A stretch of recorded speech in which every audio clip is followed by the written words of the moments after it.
Good morning, everyone. Today we shall discuss the topic cell. First of all, what is a cell? Yes, a cell is structural and functional unit of living organisms. Am I clear? A cell is structural and functional unit of living organisms, or I can say all the living organisms, that may be plants, animals, bacteria, fungi, they all are made up of cell. Am I clear? One more thing, a cell is able to exist independently in the nature. Clear? A cell can exist independently in the nature and it can perform all the major functions that are necessary for a living being. Suppose nutrition, respiration, transportation, excretion. These are the major functions which are required for a normal human being to live a life, right? So a cell can perform all the functions that are vital for the life, and a cell can exist independently. Am I clear? What is a cell? A cell is a structural, fundamental and functional unit of life which can exist independently and can perform all the functions. Okay, now let us talk about the organisms on the basis of number of cells. So, organisms are of two types on the basis of number of cells. First is unicellular organisms and second is multicellular organisms. Clear? So unicellular organisms, as the name suggests, uni means one. So unicellular organisms are the organisms that are made up of only one cell. Am I clear? So unicellular organisms are made up of one cell, and its example is bacteria. Bacteria is a unicellular organism. It is made up of only one cell. Clear? Now the next one is multicellular organisms. Multi, as the name suggests, many. So multicellular organisms are the organisms that are made up of many cells. And its example is human beings, all the animals, plants. Am I clear? What is a cell and types of organisms on the basis of number of cell. Now the next topic is cell theory. Okay. Now first of all, there were two scientists. I am just starting with the first one, that is Sheridan. Okay. This scientist in 1838. Clear? Sheridan, actually what he did, he experimented on a number of plant cells. Okay. So this scientist he was a botanist. Okay. He experimented on a number of plant cells and he observed that the plant cells, they are made up of different types of cells, and the cells and the different types of cells performing the similar function, they are making a group, and that group is known as tissue. So this particular scientist, he was a botanist and he studied that plants are made up of different types of cells. Clear? Now in the next year, that is in 1839, there came another scientist, that is Schwann. Now what he did, he experimented on animal cells. Okay. Sheridan experimented on plant cells and this scientist experimented on animal cells. Okay. And he observed that outer boundary of animal cells, if I talk about a cell, animal cell, then the outer boundary of an animal cell, it is made up of a layer. It is made up of a membrane, and later this membrane was called as plasma membrane. Although this scientist was not able to name the membrane, but he just studied the cell, he just studied the animal cell, and then he observed that the animal cells are outside covered. The cells of the animals are covered with the membrane. Am I clear?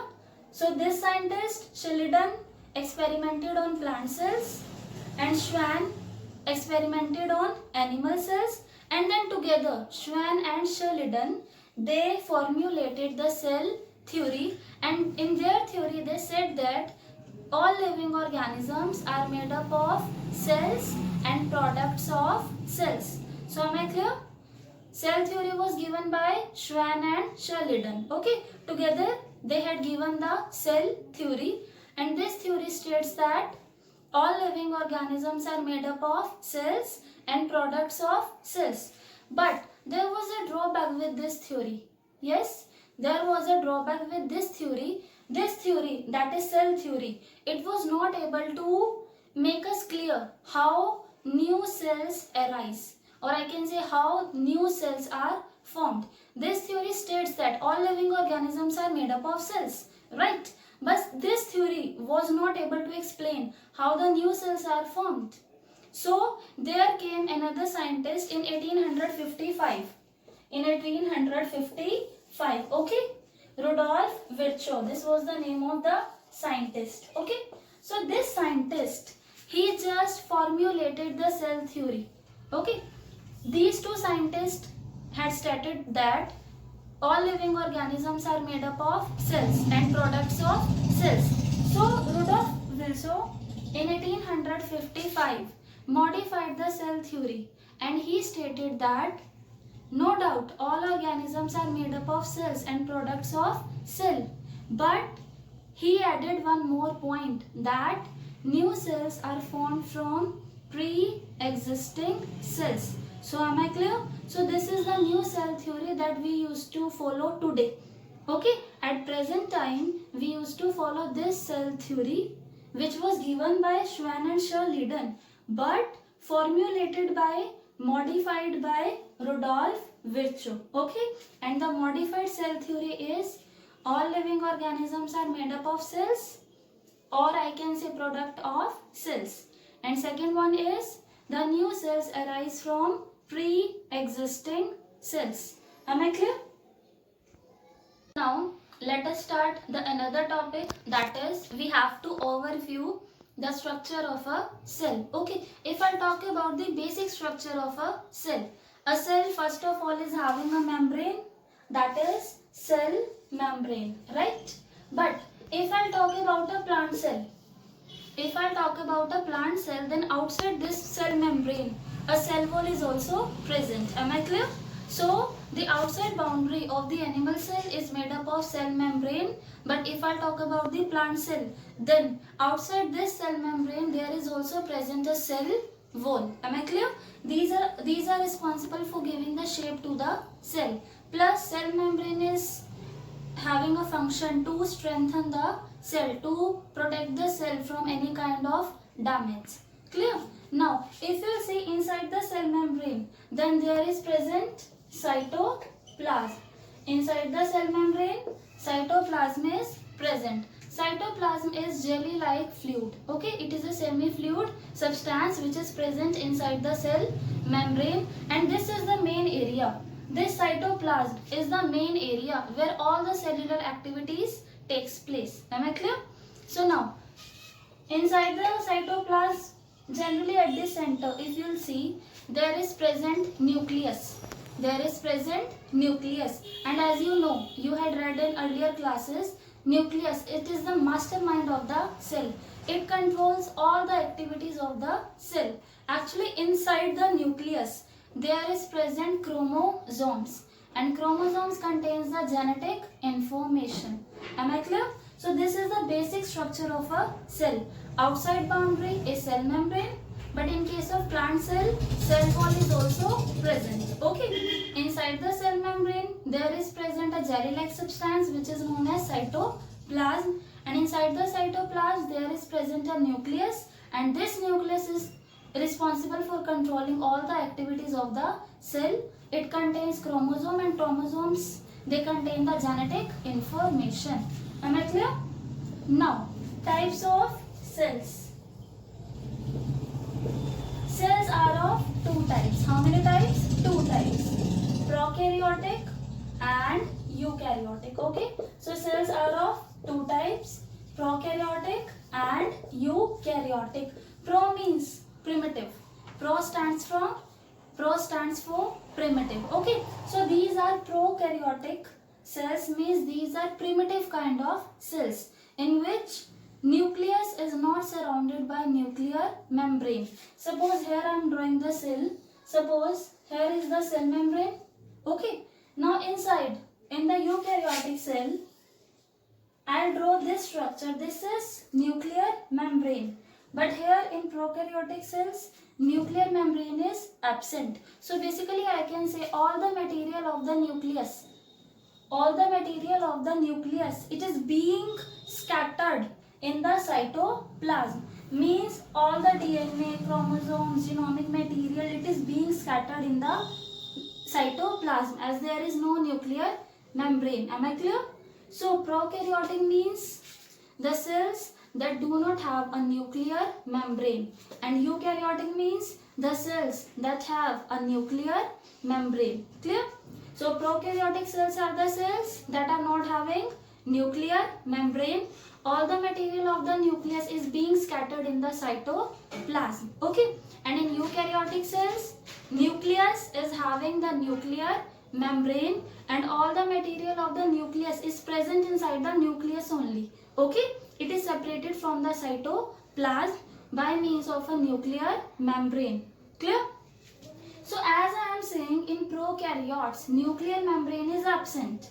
So in the similar way, the rest membrane bound organelles like mitochondria, Golgi complex, lysosomes, plastids, these all are absent in prokaryotes. As prokaryotes are not having membrane bound nucleus, in the similar way, they are also not having membrane bound organelles. Okay. So in prokaryotes, lysosomes, mitochondria, Golgi apparatus, plastids, they all are absent. So in short, I can say in them membrane bound organelles are absent.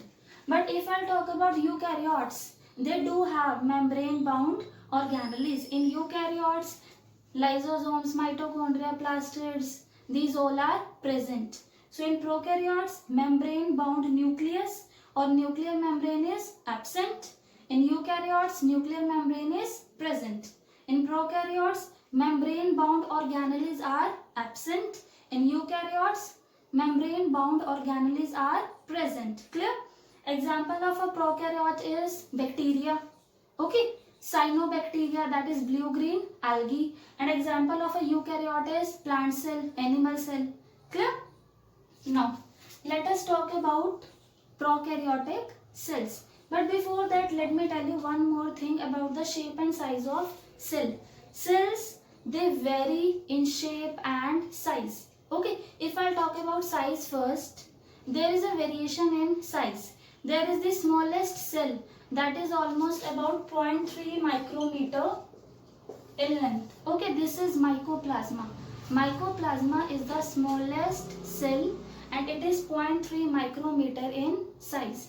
Okay, and if I talk about the largest cell, do you know about the largest cell? You might have done in your earlier classes. Yes, egg of an ostrich. It is the largest cell. Am I clear? So cells vary in their shape, in their size. If I talk about the shape, a cell may be cuboidal in shape, columnar in shape, disc-like, irregular in shape. Okay. Actually, generally the shape of the cell, it is being decided by the function that they perform. Clear? So cell differ in their shape and in their size. Am I clear? So now let us talk about prokaryotic cells. Okay, this is made up of two words, pro and karyon. Pro means primitive and karyon means nucleus. Okay, karyon means nucleus. So prokaryotic cells are the cells that are having a primitive nucleus, or I can say prokaryotic cells are the cells in which the nucleus is not bounded by nuclear membrane. Am I clear? So the structure which used to be present inside the nucleus, it is scattered in the cytoplasm. Am I clear? Now one more thing, as I told you earlier also, in prokaryotes, membrane bound cell organelles are absent, right? But there is one organelle, that is ribosome. It is present inside the prokaryotic cells. I can say ribosomes are present inside the prokaryotic cells also, as well as inside the eukaryotic cells. Now can you tell me why? Yes, because ribosomes, they are not membrane bound organelle, or I can say ribosomes, they are not membraned by, they are not bounded by any kind of membrane. So being a non-membrane bound organelle, ribosomes are present both in prokaryotes as well as in eukaryotes. Am I clear?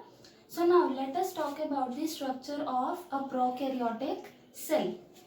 Now, outside the prokaryotic cell, there is present a layer which is known as glycocalyx. Am I clear? So, outermost layer of a prokaryotic cell is known as glycocalyx. Okay, now the middle layer is the cell wall. The layer which is present inside the glycocalyx, it is cell wall. And innermost layer is cell membrane or plasma membrane. Clear? But their plasma membrane is not regular. Okay? At some point, it is having infoldings. Okay? It is having foldings inside the cytoplasm. So their cell membrane is like this. Am I clear? So it is having foldings. These foldings, it could be in the form of vesicles or lamellae. Clear? It could be in the form of tubules also. So these are the foldings of the cell membrane. Clear? And these infoldings are known as mesosomes. These infoldings are known as mesosomes. Am I clear? So these three layers, that is the outermost glycocalyx, middle one is cell wall, and the innermost is cell membrane. These three layers, they together are known as cell envelope. These three layers are known as cell envelope. Am I clear? These three layers are joined together, and as a unit, they perform the function of protection. Clear? Although they perform individual function also, like if I talk about cell membrane.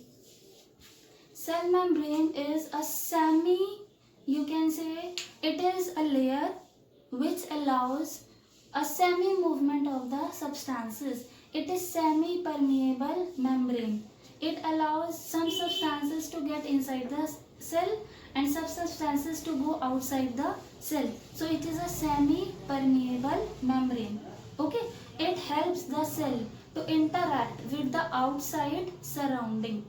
If I talk about cell wall, as you know, cell wall, it provides strength to the cell. No doubt it helps in giving the shape. Even all the three layers, they help in giving the shape to the cell. But if I talk about cell wall, in addition to giving shape, it also provides mechanical strength to the cell. Am I clear? So these three layers are known as cell envelope. And if I talk about of the cell membrane, then infoldings are present. These foldings are known as mesosome. And these mesosomes, they help in DNA replication and just providing the DNA to the daughter cells. Clear? They also increase the surface area. They also help in increasing the enzymatic activity. These mesosomes, they also help in respiration as they increase the surface area. Now, if I talk about the inside structure of a prokaryotic cell, then inside, as you know, a jelly-like substance is present, which is known as cytoplasm. plasm. Clear? Now, as you know, nuclear membrane is absent. So the genomic DNA, it is scattered in the cell only. Okay. So here I am drawing the genomic DNA, but it will not be covered by any kind of nuclear membrane. So here is the genomic DNA. Clear? Now listen one more thing. In addition to this DNA, prokaryotes are having one more DNA. Okay? In addition to this DNA, prokaryotes are having one more DNA, that is circular DNA, and this DNA is known as plasmid. This DNA is known as plasmid. Am I clear?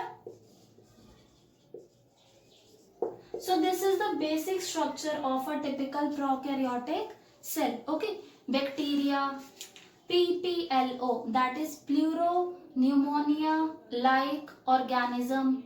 Cyanobacteria, they belong to the category of prokaryotic cells. So now let us talk about types of bacteria. Okay, so bacteria, they are of two types, that is gram-positive bacteria and gram-negative bacteria. Okay, these names are given to them on the basis of a stain. Okay, if they take up the gram stain, if they retain the gram stain, then they are known as gram-positive bacteria.